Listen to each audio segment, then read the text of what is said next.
Welcome, welcome. And welcome to my Yes, You Can Innovate conversation. I've just let everybody come into the room and I will put up the comments box.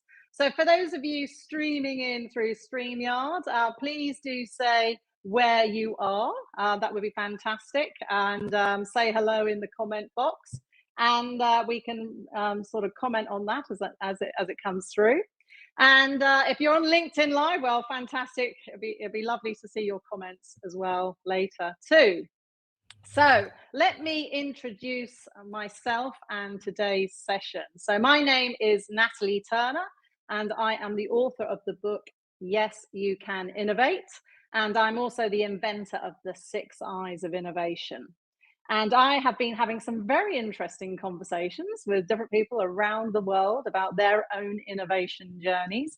And today we're going to be talking with Julina Halim, and we're going to be exploring the world of health, wellness, entrepreneurship, and how the 6 Eyes of Innovation can help entrepreneurs and solopreneurs who want to make a difference in the world with their ideas.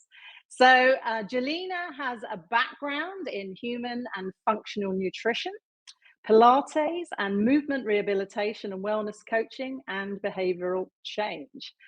She has a rich history of working in employee assistance programming, EAPs, with brands such as Credit Suisse, Deutsche Bank, American Express, Johnson & Johnson's. She's also co-launched the Gentle Birth Project, a professional education on postpartum care that included a scientific look into traditional care practices, nutrition, and exercise. And also, Julina has pioneered the application, and I think this is really interesting, of tango dancing to treat Parkinson's disease and Alzheimer's. And perhaps we'll hear a little bit about that as well. So currently she trains in Pilates, trains Pilates instructors who work in spas and in wellness and in postpartum care centers in Hong Kong, Singapore, China, and Korea. And Julina is in Hong Kong today. To better support their clients, and launching also a new health business, which actually specializes in health coaching and nutrigenetics, which is a fascinating new field of discovery, which we will hear about as well. So what we're going to be looking at today is really exploring the relationship between entrepreneurship, solopreneurship, and the 6 Eyes. And we don't just have to be individual entrepreneurs for this. I think, even those who work in larger organizations, entrepreneurial skills are very, very important. So having that entrepreneurial drive and skill set is anybody's survival skill, I think, in today's world. And also the importance of understanding your own unique skill sets and playing to your strengths. So we will look at that a little bit around the 6 Eyes, and of course, diving into health and wellness with a focus on nutrigenetics. So that is a big topic that we're going to be exploring today. Let's just see who is coming through on the stream. So great. Oh, Michael Jenkins is here. Both Julina and I know Michael very well. Hi, Michael. Greetings. Neil's streaming in from Scotland. Michael's in Singapore. Ayla is on LinkedIn. Hi, Ayla, coming in from Stockholm in Sweden. So that is great. Great to have you here, and everybody else that's joining the stream. It's great to see you.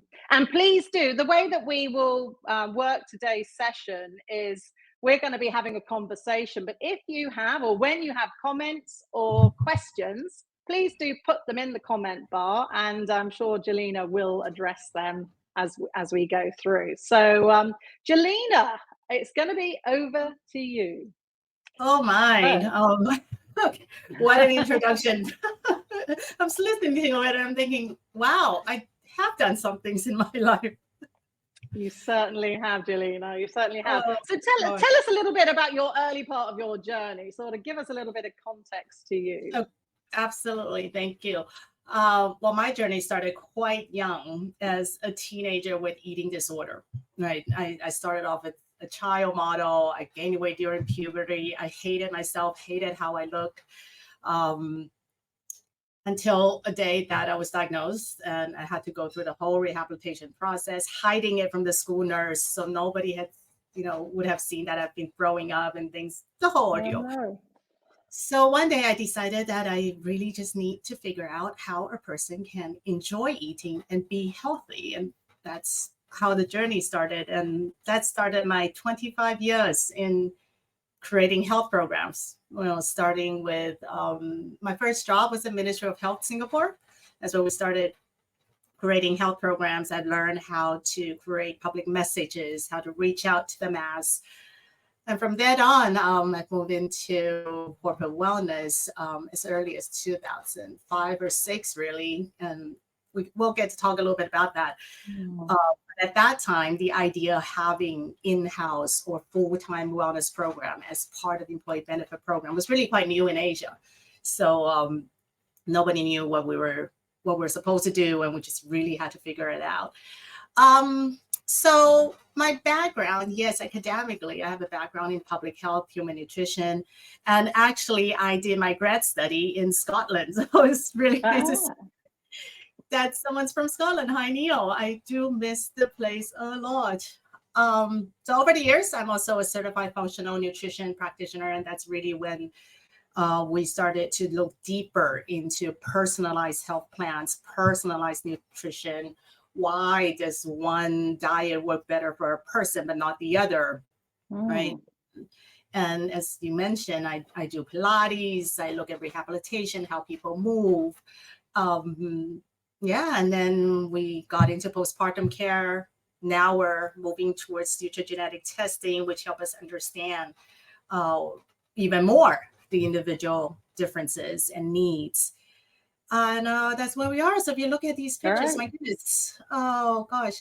So these are some of the more recent photos. The page that you guys seen a little while ago was my very first photo. Oh yeah, I think that was my very first year in Ministry of Health.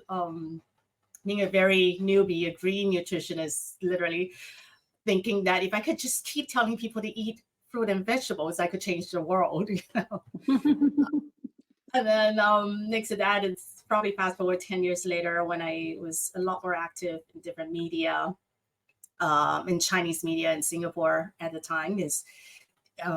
That's what a lot of the locals are still watching at the time, which is great. And then we moved on to doing a lot more other shows. And the slide that was on just now, the top left is when we were doing a cooking show, a lifestyle show on a cruise ship from Singapore. So that was fun. We get to try the facilities. We're filming in different locations. Left bottom is the ebook that Natalie mentioned under Gentle Breath Project. We started looking in, traditional confinement practices, postpartum practices around the world, and how we could understand it through science. And we realized a lot of the things that our grandmother said, that's actually true, and they're evidence back now. We know why they work, and they're actually important. And next, the slides on the right, the middle is me speaking at a conference, and the top right, it's just last week we were teaching a group of confinement therapists where they work with mommies that had just given birth. And then the right bottom is Korea. So we were teaching nutrition, functional nutrition, yes, in Korea. So it's been great. I've been very, very fortunate to have been able to move around the world. And by now, I think the focus is no longer on losing weight or just deal with weight loss, but it's really about how we can help an individual to be a lot more functional in what they want to do, being able to perform at the level that each individual wants, but not in a draining manner, but in a positive and energizing manner. And I think I think that's what everybody really seeks. Great. Yes, absolutely. Well, thank you, Julina, for that fantastic introduction and all these great pictures of you over the years doing amazing things. So what I want to do now, Julina, is to explore a little bit of your journey, but using the 6 I's as a framework and to help people to see how we can use this in day-to-day thinking as much as in big projects as well. So let me just briefly take people through the 6 I's, and then I'll ask you a few questions. So for those of you who aren't familiar with this model, let me just put it on the bigger screen. The 6 I's of innovation is the model that I created a number of years ago after really looking or identifying an opportunity, I suppose, for a more people-centered and purpose-centered approach to bringing new ideas into the world. And I'd had a background as an innovation director and in research, and I really saw that there were a lot of innovation models out there, but a lot of them were very research and development focused or new product development focused. So I wanted something that would really incorporate the people side and also give both a process, a way of thinking, but also a way of measuring our innovation strengths, which we'll also look at later with Julina's profile. So very, very briefly, very top level, we have these 6 I's. They're all circles. Identify is all about when we spot new opportunities or new areas of exploration where things are changing, when society is changing, trends and patterns, new things are emerging in our landscape. Ignite is all around coming up with the idea, what we would normally associate with creativity, and coming up with new solutions. Investigate is all around testing and prototyping and researching our ideas to see whether or not they're going to be useful. Invest is all around investing in those ideas to make sure that we actually can say yes or no, depending on what we might need to do. I often call that the graveyard of ideas. Sadly, it's where our ideas do tend to stop a lot of the time. We can spend a lot of time in those identify, ignite, and investigate stages and never really get traction. So it's a really important part of the journey. Implement is when we make it happen, the hard work of innovation. And improve is all around improving and leveraging our ideas, seeing where we can do things better, do things differently, learning from our whole journey, not just at the end, but all the way through it. And right in the center, we have purpose. And purpose is all about why. Why do we do what we do? What is it we're trying to achieve? What value do we want to create? And you can see there are 2 little triangles that link purpose to each of the circles, and these represent culture and processes. So we need to be innovative, we need different types of environments to stimulate us, and they're going to be different depending what we're doing with our ideas. We need a creative environment for the ignite phase. We need a very committed environment, hard-working environment for the implement stage. And we also need processes to support us throughout our innovation journey. So that is a very, very top-level, quick view of the 6 I's. But Julina, before we go into your journey, tell us a little bit what drew you to the model and a little bit of your background. Okay, so that's really interesting, because I think that as I start talking about it, people are probably going to be able to identify what my top traits are and probably which areas may my challenges be. So I think what drew me to it, and as the more I use it and the more I refer to it, it's that it really helped me understood. And as I look back in my own career path, it really helped me understand why some of my ideas were more successful than others. For example, when I first graduated from school, when I first came back to Singapore in 1999, my first big idea was to have a juice and salad bar. Okay. And now, 1999 Singapore. So if anyone who has lived in that region around that time, you would know what it's like. I was like, yeah, I could do it. Isn't a juice salad bar lovely? And we can bring different ways of eating to people. And that's where I stopped. And 23, 24 years later, you see juice and salad bars everywhere. And I'm like, oh. Yeah, so very much having that ignite, that idea, not really doing anything with it, isn't it? No, so yes, it's not just about the creative idea. Yeah, exactly.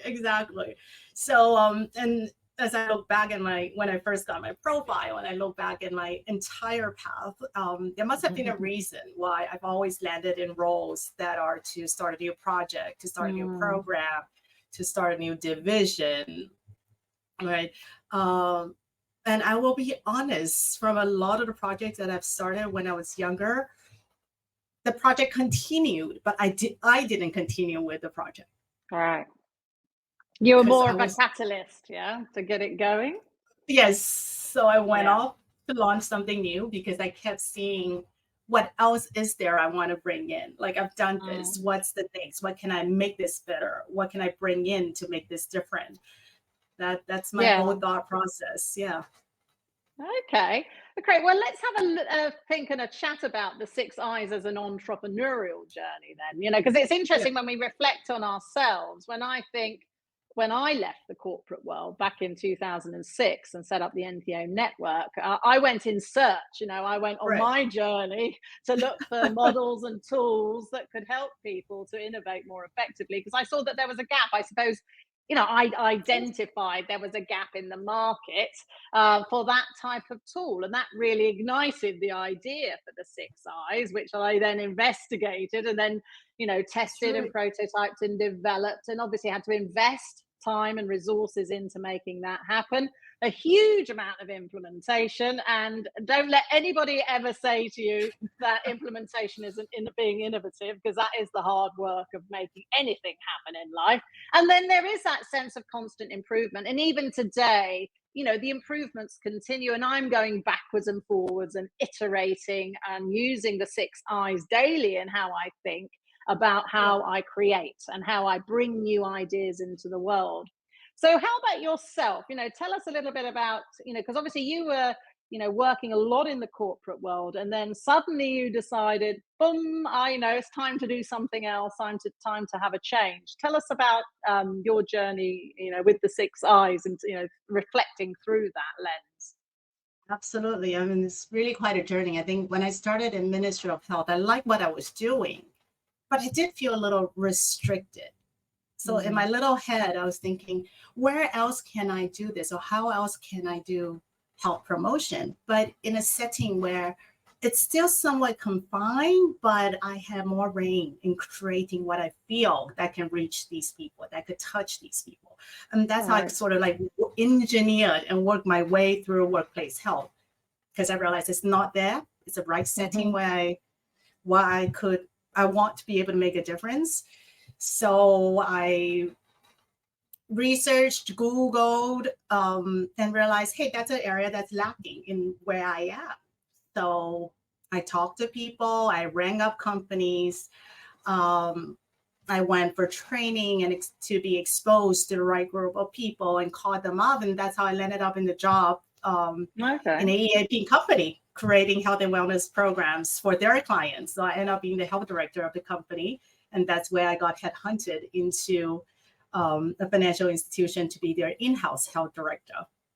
So was that your identify stage, would you say, that you were and you sort of bit of investigate there? So you were identifying that opportunity and then investigating where the opportunities were? I mean, how does that play out? Yeah, I think you were absolutely right. I saw the opportunity, then I look at what I need to be able to play that role, right? So that's definitely investigation there. I guess the implementation of that part really was to just get myself exposed, relevant, trained, whatever I need to do, and go talk to people. So and to invest in that. Invest in that. A lot of time and money normally in training and things. And a little bit of guts, right? Like call the company and said, I want to talk to you about it. I want to know what you're doing in this area. And then going into a company and said, look, this is what your employees need, and this is what we can do for you. Right. And that needs a lot of courage, doesn't it? It's interesting because, with the 6 I's, we talk about the mindsets, curiosity with identify, creativity with ignite, critical thinking with investigate, courage with invest, commitment with implement, and being clever with improve. So what you're just saying then, is very Yeah, much your own personal courage to step out and do something, but also the courage of organizations to say, yes, actually, we need to embrace this and do something quite different in the space for our own employees. absolutely, absolutely. So I'm very grateful actually to all Mm, those companies who said yes, yeah. and to the company that hired me. Thinking, what does the nutritionist know about the whole workplace health and what people are facing? But you learn. You Yeah. you put yourself out there. You just be with the people and observe, and that's also the investigate part, right? Hmm. And I guess from there, when I when I left the corporations, then I thought, okay, what did I learn there, right? Nutrition Hmm. alone was not enough. Because even though we Yeah. created lots of nutritional programs, I even had little carts going around the work desk to give out apples and little packet of nuts, and we recreate the lounge and all that, but people are not making changes.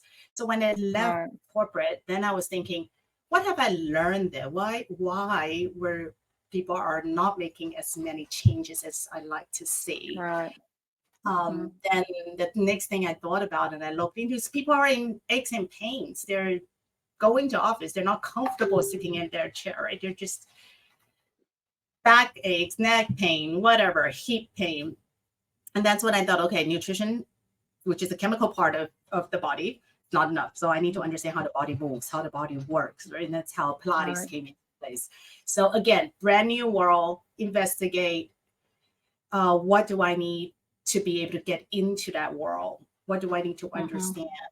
And what do I need to make use of what that world offers or what the knowledge offers to create something that's relevant to people every day?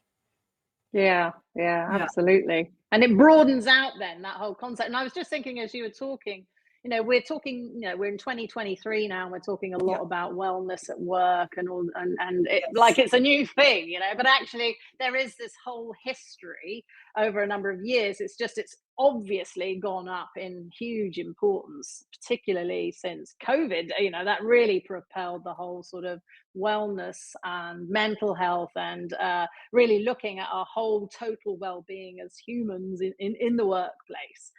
So it's so your sort of whole model of looking at this is, I think, is really interesting in your own journey, because it's a long time ago, and now here we are in 2023. Isn't it? And we definitely have seen it change over the COVID, right? 'Cause now it's about Yeah. uh, not, I wouldn't say it's work-life balance, but now it's about how you make your life and work into a flow that you're just constantly Yeah. throwing from one to another. So the whole idea about managing work life is completely Hmm. different. We have to look at it a brand new perspective and what people need now to manage that life and to excel Yeah. in that life. Yeah. Yeah. I've got an interesting comment here from Yes. Neil. So let me put this up on the screen. See if you've got any comments around this before we move on, Julina. So Right. Neil's saying, I wonder what the common factor is for people who have worked corporate successfully for many years. Just go, right, that's me. I've had enough time for me to go and do X, Y, or Z. Yeah, well, what do you think? I mean, I could comment on that as well, but you go ahead. Have you got any thoughts on that? What is it? What is the factor that sort of stirs the Hmm. entrepreneurial drive into doing something else? That's definitely an interesting question, because I had this conversation with a friend after I left, and I guess for me it was very clear. Um, Even though it's a setting where I can create my programs and whatnot, but I also need to understand that I'm working with an organization with its own uh, Mm, agendas, needs, business. Well, it's a business, so business drives first, right? So my restriction or limitation, it's how much I can help the people while it supports the business needs. hmm. So there may be 10 things I could do, then I would have to pick one or two Right. to be able to, to be able to bring forth. I think that's the biggest drive for me, that I want to be Mm, able to create more and bringing it to different people in different settings. And this other friend of mine who's extremely accomplished.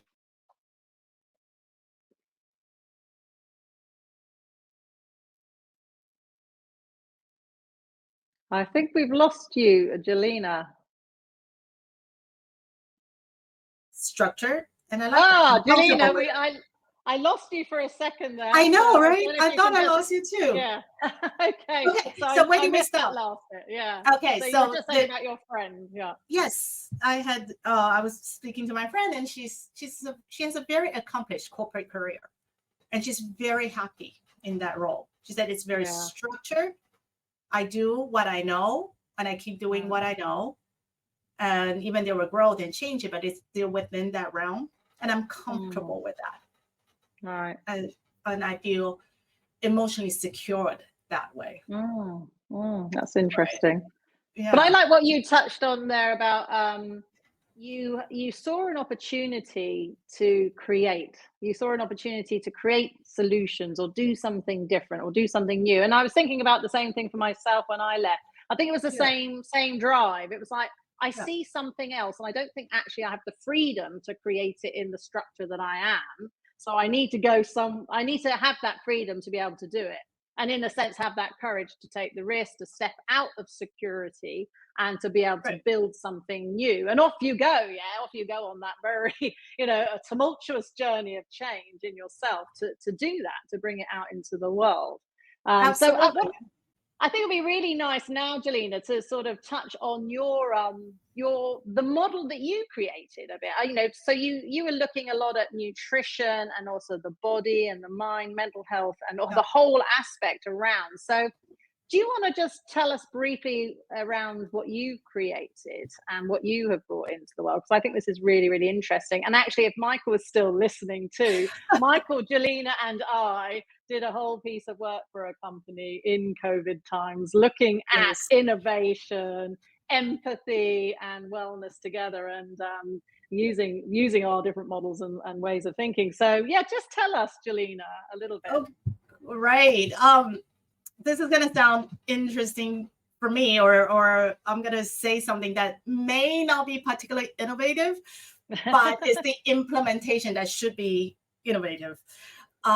If you really think about it, right, you see, after this many years doing health promotion, and I've seen so many trends, health trends, fitness trends, diet trends coming and going. One day is the apple diet, and for those who are old enough, you probably remember the cabbage diet and the Cambridge diet, and all of that, right? But if you really take away the fluff, you really look at it, every health program, sustainable health program that you see in the market right now, they can't run away from teaching rest, sleep, stress management, right? Eating whole, eating unprocessed food, eating clean, eating what your body needs. You need to move more. You need to be active. And then you need to manage your mental health through your perspective, outlook, and life security, right? And your network, your people, your community, your contribution. These really are the root and the fundamental of it. And I kind of feel like we've gone a little bit too far away from it. We needed more gimmicks, more tricks, more protocols, more things. And they boil down to the same things.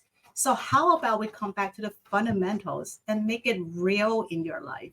It should be something that's sustainable. There are real changes in your life that has to contribute to one of these areas. Because it's really when these things come together. If you think about your rest, how you're rejuvenating yourself, right?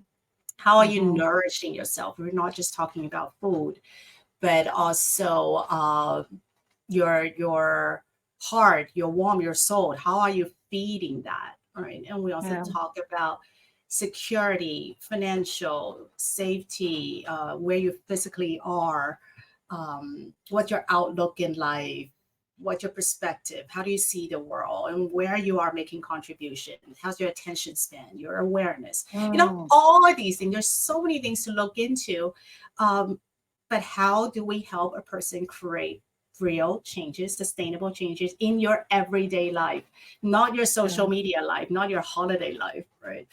So that's what we And came up with. consistent ones, yeah, consistent changes. I think that's always the issue, isn't it? You can have Yes, like because these spurts of change, and then it's like it doesn't, it's not sustained over time, and then we go back into our bad behaviors. So yeah, so have a absolutely. real life, but a real way where it becomes your life, your way of Yes. living, your way of showing up in the world, rather than just Yes. fads and things that are up and down.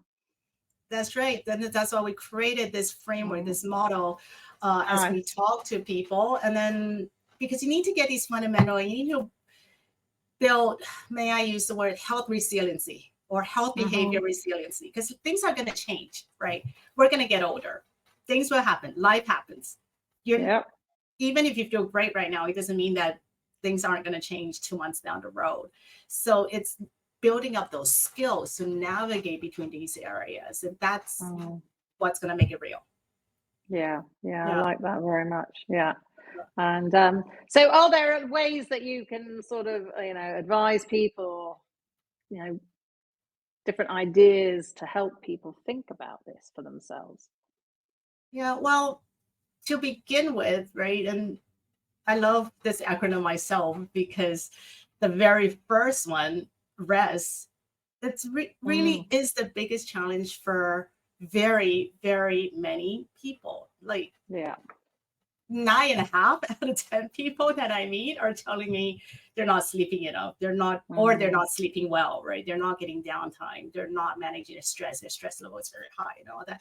And the funniest thing about this is sleep, it's free. It's something that you could, obviously it's easy to say, but there are lots of things that we talk through and work through in health coaching and stuff.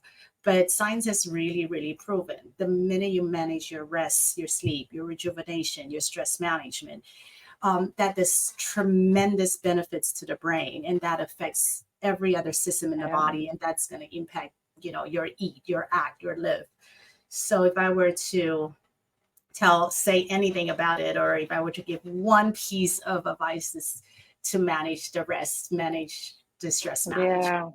Yeah, I think so. I'm thinking about entrepreneurship as well, where as entrepreneurs, you tend to take on all the jobs that need doing. Yes.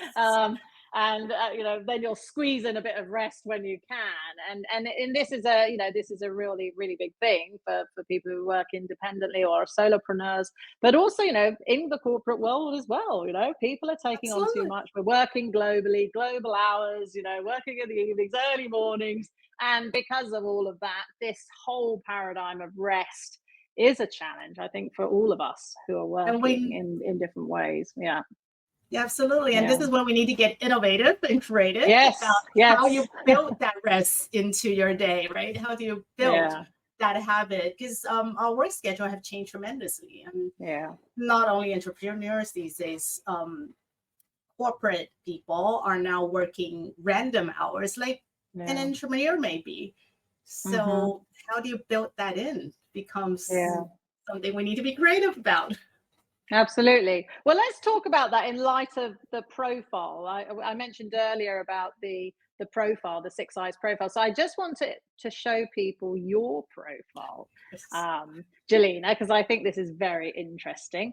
Just for those who don't know anything about the profile of the 6 Eyes, just to touch on this, you can see that each of the eyes has 2 columns. The first, the darker column, is the perceived strengths that Julina thinks she has around the skill set. So it's not a personality instrument, it's about skills. The skill set that she thinks she has in that particular phase of the innovation journey. So you can see here, very much the identifier and the igniter. And a little bit on the implement too. So the pattern of, I spot an opportunity, I can get an idea, and off I go. And then sort of lower on the other 3. But the importance bar, which is the lighter color bar, is next to it. So interestingly, the invest, the decision making, that actual aspect has come up very high for you. So how has that come across in your sort of entrepreneurial journey, when you just sort of think about your way of working, if you like, and how that impacts your real model too, some of the challenges around that? Right. And I think, okay, I will answer this in a way that also addresses what Neil has just said in the Yeah. comments, right? Okay. So Let me is just it, show that up here too. Yeah. yeah. It's Thanks, a Neil. Thanks, Neil. It's a going back to the instinct of the body. I think over the years, I've really realized the body does talk to us. The body does tell us what we need, but it's just over time as our society develops, our lifestyle changes, as technology interferes more and more with our life, we lost that senses, Yeah. right? And it is so that as medicine or medical science evolves, we start to understand that the body really were telling us something, because whatever these instincts, they were proven to be beneficial and to be helpful in life.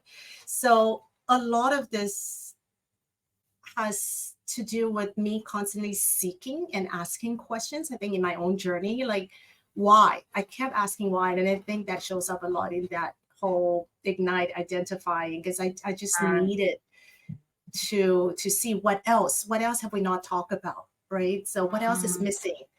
So I think that has encouraged me and propelled me along quite a bit. And I'm willing to investigate. But obviously, when it comes to investing in implementation, I think I tend to get driven by the next big idea.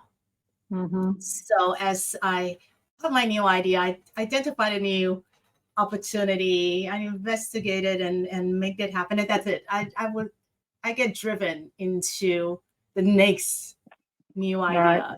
So I realized in the past, and I was lucky enough to have been surrounded by a lot of amazing team members that are great in the areas that I'm not great in. You know, they're willing to invest the time in the details, in the implementations and all that.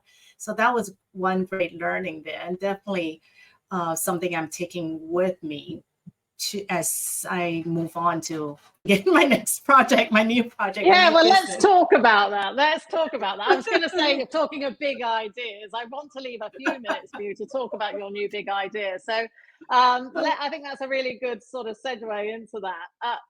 Obviously, we're thinking about personalization here. So take us into this sort of newer world of medicine and health and wellness and some of the new things that you're exploring right now, because I think that's very interesting. Yes, well, this is absolutely fascinating to me too, because it answers so many questions that I've had being in the health promotion field all these years, right? Why one diet works better for this person and not that person? Why could this person sleep 4 hours and the other person need 9 hours of sleep? And even though there are generic guidelines out there, and I think genetic studies have been around for a very long time. Nutrigenetics has been in the play for a very long time. It's just so that I would say probably in the past 10, 15 years that we started to know more and more with the technologies we now have, that the science, it's at this stage at least convincing enough for us to see, to have a pattern, to understand how to work with it. And we're really moving towards personalization in our healthcare, in not just in disease management, in the way we eat, and now we have the tool to do so. Yes, I was going to just say that. Yeah, okay. now we have ways and apps and access to things to really personalize our own medicine, our own sort of health management. So tell us a little bit more then about this evolving field of nutrigenomics, and yes. Tell us about it, because I don't know if everybody knows what this even is. So just give us a quick overview of what this is, because it's obviously very innovative. Right. Well, it's a new word. It's science nutrigenomics. It's nutrition genomics, but it's really this word covers this big realm of study that studies how our body, our genes direct how the body interacts with nutrients, with things that you take in. So it's really looking in that interaction between your diet and the way your body was designed to respond. Right. So it's a very important piece of so if you can look at the next slide, it's just funny because it tells you what are the areas that your genes can impact. It can impact how you smell, how you taste. So for some people, they may actually naturally have a higher preference for sugar. Right. And that's built into your genes. And if I have somebody in front of me that is genetically set, designed to have a higher preference for sugar, and this person currently is showing signs of or being diagnosed with diabetes or high blood sugar, high blood insulin, then the way I work with this person, knowing that he has this disposition, then I need to understand how we can come with strategies that help him better. Whereas if I have someone also diabetic, similar presentation, but without that preference, my strategy may be different. So it is very personalized. And how do you find that out? Is it some sort of testing, blood testing that you do in order to find out your design, your DNA around this? Yes. So right now, the common popular test will be saliva test or cheek swab. Okay. Yeah. So it's pretty straightforward. It's very easy. The thing is that there are also a lot of direct-to-consumer tests where consumers can purchase it online or get it off the shelf, do a test, you send it in, the report comes to you. But at the same time, you got to remember that your genetic test is only your foundation, what your body was meant to do. We still need to understand where your body is at right now, what's being seen, what your diagnosis, your conditions, and also very important, your own preferences, your needs, your lifestyle, or your age. And genetic information is only one piece of the information that a practitioner looks at before we talk to you and said, this is a piece of information. This is where you are right now. How do we make this work better for you and help you get to where you are? So the interpretation, it's very, very important. So absolutely. Technology is there, but if you want to choose a test, I will be a little bit more mindful if you're choosing a direct-to-consumer test. Right. And so this is something you're now, because I know in your sort of entrepreneurial journey, you're sort of now incorporating this sort of new sort of science into your health coaching and new brands that you're looking at developing. So do you want to just tell us a little bit about that as we kind of come to an end in a few minutes? Absolutely. So I will just tell you this. Study have said that people who have gone through nutrigenetic testing, have seen their reports, have the chance to talk about it, are able to make sustainable changes and more willing. They're more willing, and the change is more sustainable, and they're more adherent to their health plan. So I think, everything aside, having gone through this step, providing the person with his own information does help propel changes. And that is why I figured I really want to do something like this as we move on to talk to people about making changes and creating new heights for themselves. And obviously I deal with the nutrition part, but I have a great team of coaches that do the other areas that I am not an expert in, and that's why we all need to work together. Yeah, absolutely. And I'm looking forward to that collaboration as well. Absolutely. Can I say that? Can I say that you're one of our we're working together on this too? Well, I'm going to be incorporating the Enneagram and the 6 Eyes into the new brand that Julina is creating around holistic coaching. So I think it's going to be a very exciting endeavor to offer that to people. Super exciting. And I'm definitely going to get my genes tested through with you, and my husband as well, if he's listening in. So I think that would be very, very useful to have our own design and really think about our own health and nutrition from the base of our DNA. I think that's really exciting. Okay, well, we're going to be coming to an end shortly, but any questions from anyone listening in or any comments? Feel free to pop them in the comment box and we can comment on them. And whilst people are doing that, Julina, any takeaways for people from today's conversation? Okay. I think what I personally learned, and I hope that, if we have people listening in and trying to are still quite new to the tool, the whole idea of 6i, I love how you set it up, that it's really a circle. You're moving from one element to another, one area to another. I think entrepreneurship or starting any project, any business per se, it's never a linear process, isn't it? You got to start somewhere, and normally we will gravitate to our strong suits and we will usually start there, but then you got to remember to look at the other areas, and sometimes you focus in one area for a period of time and then you realize there's a gap somewhere and you move to the other. You kind of go back and forth in that. So I think we need to keep a very open mind, right? We need to be smart with your strong suits, make use of it, right? Don't be driven by it, but use it, but strategic about the areas that's not my natural instinct. Strategic meaning that you can come up with strategies, ways, and plans on how to build a team, how to make use of resources, and all that kind of stuff to work. They're not your weakness. They're just areas that you're not naturally gravitating to, and just be strategic about it.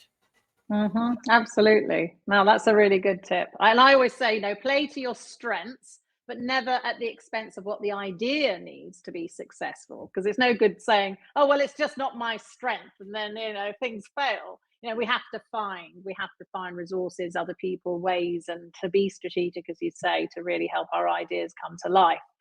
And I can see we've got a comment here from Neil. So let me put it up here on the screen.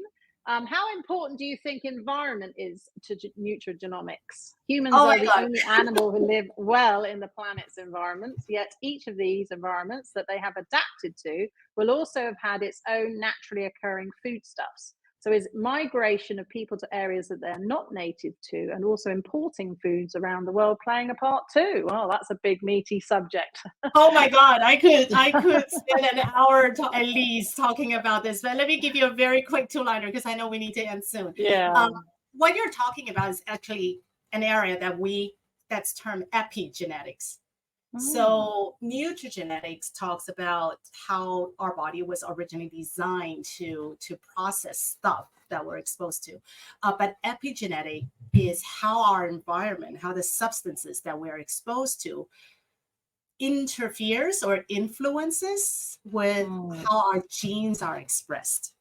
Meaning that we're not changing the genes, but with this influence, imagining like a little tag that shapes that gene a little bit. So the presentation, be it in your health or in your behavior, is changed, is altered. So that's an area of, that's the study of epigenetics. And does moving people from place to place play a role? Absolutely. We have looked at, there are so many studies looking at a person living in one environment. It's gut microbiome being a certain balance or a certain population demographic, if you will. And after this person moves to another part of the world, eating completely different diets, and that whole microbiome changed, the person's health condition changed. It may be good, it may be bad, right? I'm not saying it's good or bad, but it's just changed. The presentation changed. So all these have a role. There's just so many things at play here. Complex. That's why there is no one size fits all. There just isn't when it comes to health. Yeah. Well, fantastic. And I think that's a great way to end our discussion today. So how can people get in touch with you, Julina, if they'd like to know more, or, what sort of, is it best on LinkedIn or email, or what's best for you? Yeah, well, we're in the midst of setting up this new company, so our communication box isn't completely ready yet, but I would love to hear from you. So LinkedIn will be great. Julina Halim, as Natalie has said, and some people are viewing us on LinkedIn right now. Or you can drop me an email at the Julina Halim. That's TheJulinaHalim, my full name, thejulinahalim@gmail.com. And then if you like to stay connected, you'd like us to keep you informed when we're finally launching, we would love to have you with us. Any ideas, inputs, discussions, please, both Natalie and I are always very excited hearing from people, new ideas, new questions, new topics. That always sparks so many more. Being both identifier and igniters, I think we could just go on all day, couldn't we? I know, anyway, it's so crazy. We have to go and do some implementation now. So we're going to have to wind up this fascinating the sort of journey of discovery. And thank you so much, Julina, for your sharing your time, your wisdom, your journey, your entrepreneurial journey, and this huge a world of new science that can help us all. So I'd love to thank you, and to thank everybody else for joining us, and keep in touch, and I will be in touch with our next one, which hopefully is going to be Neil, actually. Neil has been commenting today. We're going to have a very interesting discussion, and you'll hear more about that through my communication with you coming up.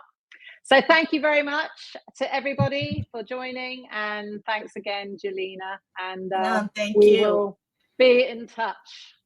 Thank you, Natalie, and thank you for everyone who's been with us. Thank you. Thank you.